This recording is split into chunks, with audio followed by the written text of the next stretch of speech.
கர்த்தர் நாமத்திற்கு மகிமை உண்டாவதாக.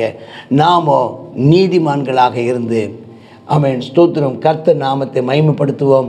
கர்த்தருக்கு பயந்து தீமையை விட்டு விலகுவோம்.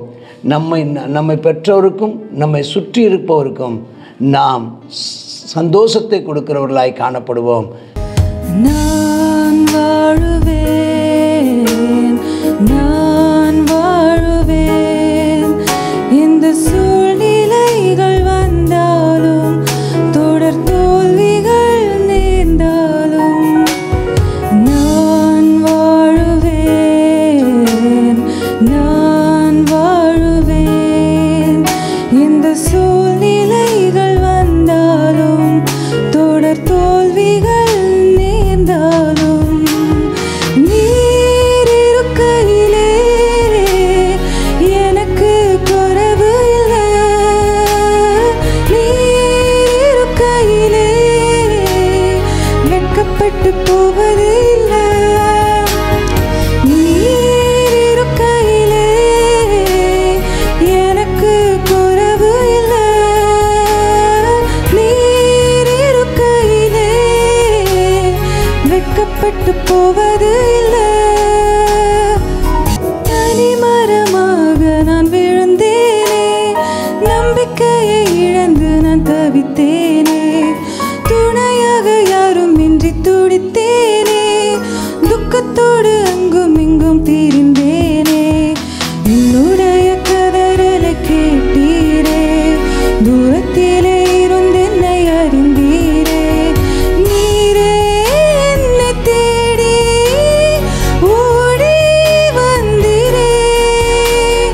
நீசன் எனது ஜீவன் பாதுகாத்தீரே. புது வாழ்வை தந்தீரே. கர்த்தருடைய பரிசுத்த நாமத்திற்கு மகிமை உண்டாவதாக. உங்கள் யாவரையும் இயேசு கிறிஸ்துவின் நாமத்தினாலே வரவேற்கிறேன். நீதிமொழிகள் அதிகாரம் 17. சண்டையோடு கூடிய வீடு நிறைந்த கொழுமையான பதார்த்தங்களை பார்க்கிலும் அமெரிக்கையோடு சமாதானத்தோடு சாப்பிடும் வெறும் கஞ்சி நல்லது, காய்ந்த ரொட்டி நல்லது. சண்டை போட்டே கிடக்கிற முழு சாப்பாடை விட அப்போ அமைதல் தான் ரொம்ப முக்கியம். இன்றைக்கி நம்ம ஆட்கள் எதை தேடுறாங்கன்னா, ஆமாம், அவங்க கொழுமையானதையும் செல்வத்தையும் பணத்தையும் அதாவது ரொம்ப ஆடம்பரத்தையும் அவங்க தேடுறாங்க. ஆனால் எது நமக்கு ரொம்ப தேவைன்னா அமைதல், அமெரிக்கை, சமாதானம் ரொம்ப தேவை. சரி, 2ஆம் வசனம் சொல்லுது, புத்தியுள்ள வேலைக்காரன் ஆமாம் அவன் லட்சை உண்டாக்குகிற புத்திரனை ஆண்டு சகோதரர்களுக்குள் சுதந்திரத்தில் பங்கடைவான். அதாவது நல்ல ஞானமுள்ள, நல்ல விவரமான, நீதி உள்ள, ஆமாம், அவன் ஒரு ஞானமுள்ள வேலைக்காரன் கூட அவன் ஞானமில்லாத முட்டாள்தனமாக நடந்துக்கிறதான ஒரு மகனை ஆண்டு கொள்வானா, அவங்க சுதந்திரத்தில் பங்கடைவானா. அப்போ என்ன அர்த்தம்னா, அவன் என்ன ஆச்சு, எப்படி அதில் என்ன காரணம்னு கேட்டால், நீ ஒரு வேலைக்காரனாக இருந்தாலும் நீ ஞானம் உள்ளவனாக இருந்தால் உனக்கு சுதந்திரம் கிடைக்கும். அதுதான் அந்த அர்த்தம். வெள்ளியை கொகையும் பொன்னை புடமும் சோதிக்கும், இருதயங்களை சோதிக்கிற கர்த்தர். அவன் என்ன செய்ய, நெருப்பை போட்டு உண்மையான வெள்ளியா உண்மையான பொண்ணான்னு பார்க்குறோம்ல, அது மாதிரி மனுஷனை சோதிக்கிறது நம்ம இன்னொரு மனுஷன் சோதிக்க முடியாது. கர்த்தரே அவருடைய அவர் தான் அவனை சோதித்து அவனை சுத்தம் பண்ணி அவனை சரிப்படுத்துகிறவர் கர்த்தர் ஒருத்தர் தான். துஷ்டன், அதாவது துன்மார்க்கன், அவனுடைய உதடுகள் அக்கிரம உதடு, அவன் அக்கிரம உதடு உற்று கேட்குறான். அவன் பொய்யன், கேடுள்ள நாவுக்கு செவி கொடுக்கிறான். அவன் ஏழையை பரியாசம் பண்ணுறான். துன்மார்க்கன் ஏழையை பரியாசம் பண்ணாதீங்க. ஊனமுற்றோரை பரியாசம் பண்ணாதீங்க. அப்படி நீங்கள் பரியாசம் பண்ணிங்கன்னா அவனை உண்டாக்கின கர்த்தரை நீங்கள் நிந்திக்கிறீங்கன்னு அர்த்தம். கொஞ்சம் கவனமாக இருங்க.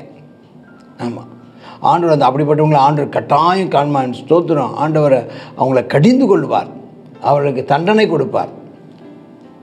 ஆபத்தை பார்த்து நினச்சாதீங்க, சந்தோஷப்படாதீங்க. ஒருவன் கஷ்டப்படுறதை பார்த்து சந்தோஷப்படாதீங்க. ஒருத்தன் தண்டிக்கப்படுவதை பார்த்து சந்தோஷப்படாதீங்க. நீங்கள் கடிந்து கொள்ளப்படுவீங்க. பிள்ளைகள் முதியோருக்கு கிரீடமாக, பிள்ளைகளின் மேன்மை அவர் பிதாக்களே. அப்போ 2 பேரும் சொல்கிறார். பிள்ளைகள் முதியோருக்கு பிள்ளைகளின் பிள்ளைகளும் பிள்ளைகளின் பிள்ளைகளும். அதே மாதிரி ஆமென் ஸ்தோத்திரம். பிள்ளைகளுக்கு யார் மேன்மைன்னா அவங்களுடைய பெற்றோர். அப்போ பெற்றோரும் பிள்ளைகளும் நம்ம ஒரு சமாதானமாக இருக்கணுங்கிறத பார்க்குறோம். கர்த்தர் உங்களுக்கு தருவாரா? உங்கள் குடும்பத்தை அப்படி ஒரு ஆசீர்வாதத்தை கட்டளையிடுவாராக. உங்களுடைய பிள்ளைகள் உங்கள் பக்கமாக வளர்க்கப்படுவார்களாக. பிள்ளைகளே, நீங்கள் உங்கள் பெற்றோரை நீங்கள் உங்கள் பக்கமாக வளர்ப்பீர்களாக. மேன்மையானவர்களை பேசும் உதடு மூடனுக்கு தகாது. ஆமாம், அந்த துன்மார்க்கன் அவன் மேன்மையானது பேச மாட்டான். அவன் பொய் பேசுவான். அது பிரபுக்களுக்கு தகாது. போய் ஒரு நல்ல ஒரு அதிகாரத்துக்கு வந்துட்டிங்களா, நல்ல ஒரு பொறுப்புக்கு வந்துட்டிங்களா, நல்ல ஒரு தலைமைத்துவத்துக்கு வந்துட்டிங்களா, ஒரு நல்ல ஒரு இன்சார்ஜாக நீங்கள் இருக்கிறீங்களா, பொய் மட்டும் பேசிடாதீங்க. அது தகாது. உங்கள் வாழ்க்கையை கெடுத்துடும். ஆமாம், ரொம்ப மேட்டிமையாகவும் பேசாதீங்க. நல்ல ஒரு உயர்வு பிரபு ஆகிட்டீங்க, ஒரு உயர்வு கிடச்சிருக்குன்னா, உங்களுக்கு ஒரு வாய்ப்பு கிடச்சிருக்குன்னா, ஒரு தலைமைத்துவம் கிடச்சிருக்குன்னா அதுக்கு நல்ல தாழ்மையாக நடந்துக்கோங்க. ஆமாம், சமாதானமாக பேசுங்க. ஆமாம், தாழ்மை உள்ள இருதயம் உள்ளவங்களாக இருக்குங்க. பெருமையும் மேட்டிமையாக பேசாதீங்க. மற்றவங்களை ரொம்ப அகந்தையாக, மற்றவங்களை மட்டமாக அற்பமாக நினச்சி பேசாதீங்க. பொய் பேசி பழகாதீங்க. ஆமாம், அது உங்களுக்கு தகாது. பரிதானம் வாங்குறவர்கள் பார்வைக்கு அது ரத்தனம் போல் இருக்கும். ஆமாம், லஞ்சத்தரம்பு இனி அதிர்ஷ்ட போலாம் நினைக்கிறாங்க. ஆமாம், ஏதோ அதை வச்சு காரியத்தெல்லாம் சாதிச்செல்லாம் நினைக்கிறாங்க. இல்லை, அது தவறானது. அது ஒரு நாள் உன்னை காட்டி கொடுக்கும். நீ ஒரு நாள் ஆமென் அதில் நீ சிக்கிக்கொள்வாய். ஆமென் ஸ்தோத்திரம். ஜாக்கிரதையாக இருங்க. குற்றத்தை ஆமாம் நீங்கள் மூடுங்கள். மன்னிக்கிறவர்கள் மன்னியுங்கள். மன்னிக்கிறவங்களுக்கு ஸ்நேகம் கிடைக்கும். கேட்டதை சொல்கிறேன். ஏதாவது அங்கே யாரும் அவன் அப்படி சொன்னான், இவன் இப்படி சொன்னான்னு 2 சிநேகிதரையே மூட்டி விட்டு பிரித்து விடுகிறான். இந்த மூடனை துன்மார்க்கனை 100 அடி அடித்தா கூட ஒன்றும் மாறவே மாட்டான். ஆனால் புத்திமானை வாயினால் கண்டிப்பது அதிகமாக உரைக்கும். சொல்கிறாங்களே, நல்ல மாட்டுக்கு ஒரு சூடுன்னு. ஒரு வார்த்தை சொன்னால் போதும், நீதிமானுக்கு ஒரு வார்த்தை சொன்னால் போதும், அவன் அதை சந்தோஷமாக ஏற்றுக்கொண்டு திருத்திக்கிடுவான் தன்னை. துன்மார்க்கன் அவன் கலகத்தை தேடுகிறான். துன்மார்க்கன் கொரூர தூதன், அவனுக்கு விரோதமாக அந்த கொரூர தூதன் அவனுக்கு விரோதமாக வருவாங்களாம். துன்மார்க்கனுக்கு விரோதமாக கொரூர தூதன், பிசாசு, பேய் வருமா, சங்கார தூதன் வருவானா. 12 இந்த துன்மார்க்கனுக்கு அதான் சொல்கிற, துன்மார்க்கனுக்குண்டா தூர நில்லுன்னாங்கல்ல. அந்த துன்மார்க்கனுக்கு வந்தானா அவனுக்கு முன்னால் போயிடாத. ஏன்னா அவன் மதிகேட்டில் திரியிறவன். இந்த குட்டியை பறி கொடுத்த கரடிக்கு முன்னால் மாற்றுறதும் ஒன்று தான். இந்த துன்மார்க்கனான மூடனுக்கு முன்னால் மாற்றுறதும் ஒன்று தான். நீ அவன் துன்மார்க்கனை கண்டா தூர விலகிடு. துஷ்டனை கண்டா தூர விலகிடு. அதான் உனக்கு நல்லது. நன்மைக்கு தீமை செய்கிறவன் தான் துன்மார்க்கன். அவன் வீட்டை தீமை நீங்காது. சண்டையின் ஆரம்பம் மதக திறந்து விடுற மாதிரி இருக்கும். ஆரம்பம் இப்படி மெதுவாக ஆரம்பிக்கும். அதனால் விவாகம் போகிறதுக்கு முன்னாலே அதை விட்டுடு. வேண்டாம். துன்மார்க்கனை நீதிமான் ஆக்குகிறவனும் நீதிமானை குற்றவாளியில் ஆக்குறமா இவரும் கர்த்தருக்கு அருவருப்பானவர்கள். பயப்படாதீங்க.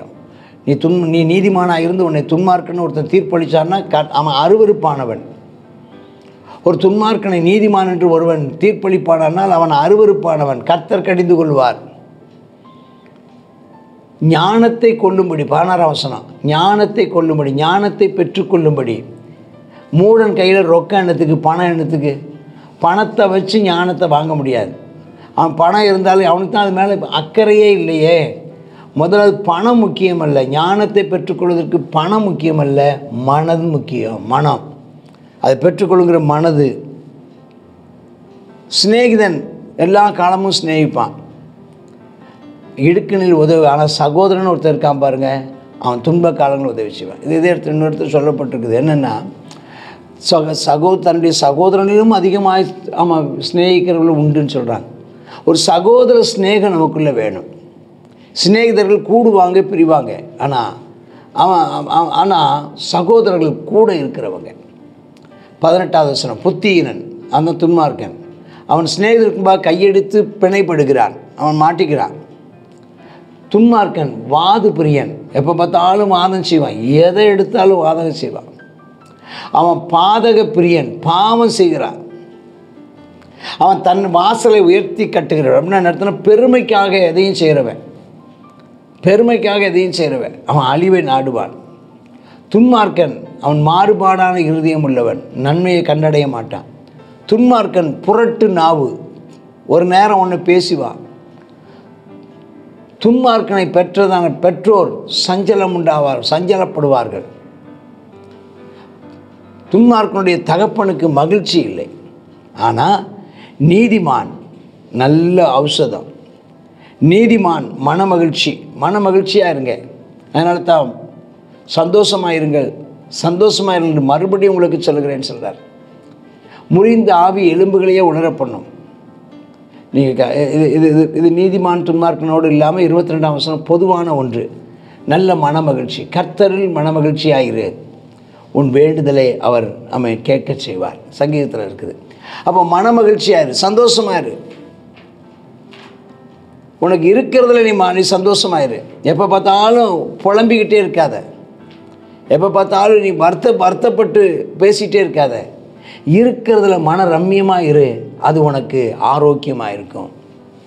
23 துன்மார்க்கன் அவன் என்ன செய்கிறான்? நீதியின் வழியை புரட்ட அடுத்தவங்கள்ட்ட பணம் வாங்கி நீதியை புரட்டுறவன் துன்மார்க்கனா, லஞ்சம் வாங்குறவன் துன்மார்க்கனா. ஞானம் புத்திமானுக்கு முன்பாக இருக்கும், நீதிமானுக்கு ஞானம் வரும். ஆனால் துன்மார்க்கன் இன்றைய கண்களோ கடையாந்திரத்துக்கும் செய்யும், கடையாந்திரங்களை செய்யும், பிரயோஜனமே இல்லை. அவன் அவன் அவன் பகல் கனவு காண்பான், அவன் நினைக்கிறது ஒன்றும் நடக்காது. மூடபுத்திரன் துன்மார்க்கன் தன் பிதாவுக்கு சலிப்பு, தன் பெற்றவர்களுக்கு கசப்புமான். ஏற்கனவே இந்த வசனம் வந்திருக்குது. நீதிமானை தண்டம் பிடிக்கிறதும் 26 தண்டம் பிடிக்கணும், தண்டிப்பதும். நியாயம் செய்கிறவனை பிரபுக்கள் அடிக்கிறதும் தகுதி அல்ல. நீதிமான் எங்கேயாவது தண்டிக்கப்படுவான்னா கர்த்தர் கடிந்து கொள்வார். நியாயம் செய்கிறவங்க காசு இருக்குது பணம் இருக்குதுன்னு சொல்லிட்டு நியாயம் செய்கிற நீதிபதியவே இன்றைக்கி அடிக்கிறதெல்லாம் பார்க்குறோம். நீதிபதிகளையே மிரட்டுகிறவங்கள பார்க்குறோம், போதகரை மிரட்டுறவங்கள பார்க்குறோம், நியாயம் செய்கிறவனையே அவன் அடிக்கிறத பார்க்குறோம். அப்படி செய்தாதீங்க, கர்த்தர் கடிந்து கொள்வார். நீதிமான் அவன் அறிவாளி, அவன் தான் வார்த்தையை கவனமாக பயன்படுத்துவானா. அவன் எழுதுகிற கோபம் கொள்ள மாட்டானா. அவன் எப்படி கூலாக இருப்பானா, எழுதுகிற கோபம் கொள்ள மாட்டானா. அதே சமயம் கோபம் கொள்ளாத ஆள்லாம் நல்ல ஞானவான் நினச்சிடாதீங்க. பேசாது இருந்தால் மூடனும் ஞானவான் என்று எண்ணப்படுவானா.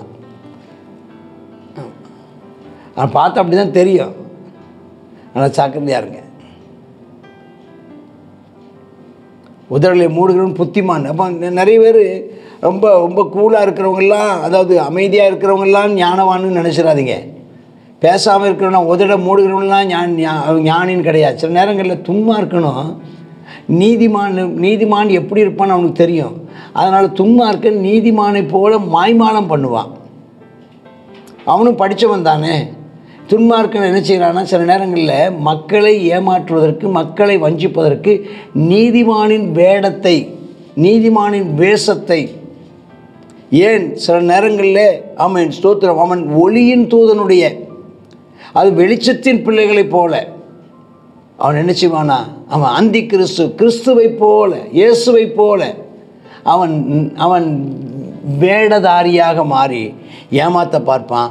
நீங்கள் நீதிமான்களை அடையாளம் கண்டணும், துன்மார்க்கனை அடையாளம் கண்டு அந்த துஷ்டனை விட்டு விலகி இருக்கணும். அது ரொம்ப ஆபத்தானது அப்படிங்கிறத 17ஆம் அதிகாரத்தில் நம்ம பார்க்குறோம். கர்த்தர் நாமத்திற்கு மகிமை உண்டாவதாக.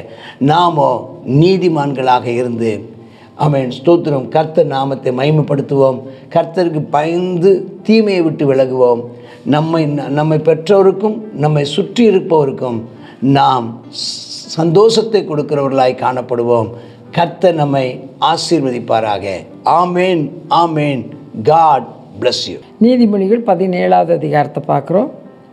நம்ம ஏழைகளை பரியாசம் பண்ணக்கூடாது, பொய் பேசக்கூடாது, நன்மைக்கு நம்ம தீமை செய்து விடக்கூடாது, கேட்டதை நம்ம என்ன செய்யக்கூடாது சொல்லி பிராண சிநேகிதரை நம்ம பிரித்து விட்டுறக்கூடாது. துன்மார்க்கனை நம்ம நீதிமானாகவும், நீதிமானை துன்மார்க்கனாகவும் நம்ம என்ன செய்யக்கூடாது, அவங்கள நியாயம் தீர்த்துடக்கூடாது, ஜாக்கிரதையாக இருக்கணும். அதே சமயத்தில் மன மகிழ்ச்சி நல்ல ஔஷதம், நல்ல சந்தோஷமாக இருக்கணும். பேசாமல் இருந்தால் ரொம்ப நல்லது அப்படின்னு சொல்லி நம்ம பார்க்குறோம். இடுக்கண்ணில் உதவுறது ரொம்ப அவசியம். ஆமாம், நம்முடைய சகோதரர்கள்ட்ட தானே இடுக்கண்ணில் நம்ம உதவி செய்கிறவர்களாக இருக்கணும். குற்றத்தை மூடுகிறவர்களாய் நம்ம காணப்படணும். குற்றத்தை நம்ம வெளிப்படுத்தாதபடிக்கு மூடுகிறவர்களாய் ஞானமாய் நடந்து கொள்ள கர்த்தர் நமக்கு கிருபை தரும்படியாக ஜெபம் பண்ணுவோமா? அப்பா ஸ்தோத்திரம் ஆண்டவரே, இந்த நாளிலும் அமேனப்பா ஸ்தோத்திரம். கர்த்தாவே, நாங்கள் ஏழைகளை கர்த்தாவே அமேனப்பா நேசிக்கிறவர்களாய் காணப்பட உதவி செய்யுங்க அப்பா. நாங்கள் அமேனப்பா குற்றத்தை மூடுகிறவர்களாய் காணப்படணும்ப்பா. ஏசப்பா ஸ்தோத்திரம் அப்பா. அமேன் ஆண்டவரே, அமேனப்பா நன்மைக்கு தீமை செய்யாதபடிக்கு நாங்கள் கர்த்தாவே அப்பா தீமைக்கும் நன்மை செய்கிறவர்களாய் காணப்பட உம்முடைய சுபாவத்தால் எங்களை நிரப்ப வேண்டுமாய் ஜெபிக்கிறோம் அப்பா. ஸ்தோத்திரம். சகோதரர்கள் படுகிற இடுக்கண்ணில் உதவி செய்கிறதான சுபாவத்தை நீர் எங்களுக்கு தந்திரல வேண்டுமாய் ஜெபிக்கிறோம். ஆவியானவரே, எப்பொழுதும் நாங்கள் சந்தோஷமாக இருக்க எல்லாவற்றையும் நாங்கள் ஸ்தோத்திரம் செய்கிறவர்களாய் காணப்பட எங்களுக்கு நீர் அனுக்கிரகம் செய்தரலும். அமேனப்பா ஸ்தோத்திரம் ஆண்டவரே தேவனே. அமேனப்பா நாங்கள் அமேனப்பா துன்மார்க்கர் அமேனப்பா நீதிமான்களை துன்மார்க்கராகவோ நாங்கள் நியாயம் தீர்க்காதபடிக்கு அப்பா ஸ்தோத்திரம் ஆண்டவரே ஜாக்கிரதையாக இருக்கணும்ப்பா. நாங்கள் அமேனப்பா நீங்கள் பார்க்கிற வண்ணம் நாங்கள் பார்க்க தேவனே எங்களுக்கு விசேஷித்த ஞானத்தை தாரும் அப்பா. ஸ்தோத்திரம். உமக்கு பயப்படுகிற பயத்தை தாரும் அப்பா. உம்முடைய கிருபைக்கு நாங்கள் காத்திருக்கிறோம். இயேசுவின் நாமத்தில் ஜெபிக்கிறோம் நல்ல பிதாவே. ஆமென், ஆமென்.